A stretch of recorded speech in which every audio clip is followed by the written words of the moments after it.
ৰাতিপুৱাৰ পৰা বহুত কাম কৰি মেলি এতিয়াও আজৰি হ'বগৈ পৰা নাই। তথাপিও জানিবা ঘৰ দুৱাৰ মুচি মেলি শেষ হ'ল। এতিয়া অলপ পিছতে আহিব ভকত। আজি দেউতাৰ বছৰেকী আপোনালোকক কৈছিলোঁ। তুমি পানীটো খাই পিনে পাহৰি থাকা, আকৌ কৈ দিয়া আকৌ পানী খাওঁ বুলি। দিয়া পানীকে দিয়া। তুমি দুখাপ খালা, ইমানকে পানী নেখাই নহয়। বোলে ভকতৰ চৰণ ধোৱাবৰ কাৰণে ইয়াত মাত্ৰ পাত আনিবলৈ আছে দেই। এইবিলাক চব ঠিক ঠাক কৰা হৈ গ'ল আৰু এতিয়া এইফালে হৈছে এইটো আমাৰ নামঘৰ। সেইফালে চব অৰিহণা চৰিহণা ঠিক ঠাক কৰি দাদাই বন্তি জ্বলাই থৈছে। মানে আমাৰ ঘৰত প্ৰায় বন্তি জ্বলি থকা নিচিনাই হয় আৰু ভকত অহাৰ আগত এয়া শাক পাত কাটি মেলি চব ঠিক ঠাক কৰি এতিয়া একদম ৰেডি বুলি ক'ব পাৰি আৰু মাত্ৰ ভকত অহাৰ পিছত আমি মানে সেৱা লৈ পেলাইহে এইবিলাক ৰন্ধা বঢ়া কৰিব পাৰিম।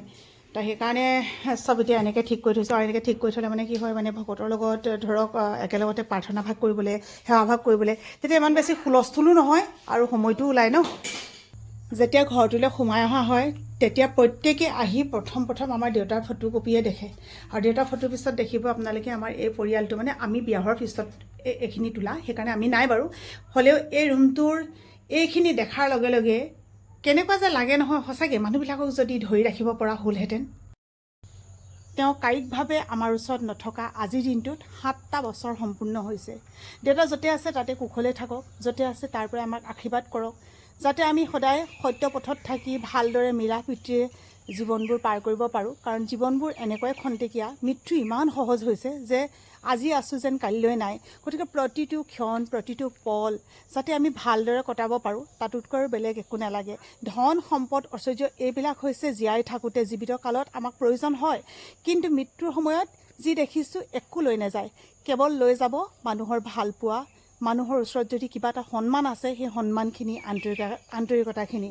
গতিকে আপোনালোকৰ সকলো ভালে কুশলে থাকক। আৰু আমাৰ দেউতা য'তে আছে তাতে যেনেকৈ আছে তেনেকৈ থাকিবলৈ আপোনালোকেও প্ৰাৰ্থনা কৰিব। লগতে মাৰ অসুস্থতাটো গম পাইছে, আৰু মাক মানে একচুৱেলি পানী খুব কমকৈ খাবলৈ দিছে ডাক্তৰে। পানী খোৱাটো মানা আছে। তেওঁৰ হাৰ্টত মানে পানী জমা হৈ গৈছে আৰু গোটেই গা চা মানে পানী জমা হৈ যায়। গতিকে পানী কমকৈ খুৱাব কৈছে কাৰণে তেওঁ পানীটো মানে তেওঁ ব্ৰেইনত সোমাই গ'ল। পানী এনেকৈ বিচাৰি থাকে। বাকী আপোনালোকে এয়া দেখিছে আৰু বুমনি সোণকণহঁতে কিমান বেছি আপডাল কৰিছে, কিমান যত্ন কৰিছে, যাৰ কাৰণে আজি 1 বছৰৰ আগত মাৰ অসুখ হৈছিলে আৰু 1 বছৰলৈকে আজিলৈকে মা এনেকৈ আছে। অন্ততঃ মা দেউতাৰ অবিহনে জীৱনটো একেবাৰে শূন্য নিচিনা। গতিকে মাৰ কাৰণে আপোনালোকে আশীৰ্বাদ কৰিব, কৰিয়ে আছে। আপোনালোকৰ আশীৰ্বাদৰ অবিহনে আমি একেবাৰে শূন্য। সকলো ভালে কুশলে থাকক। আজিলৈ আহিছোঁ।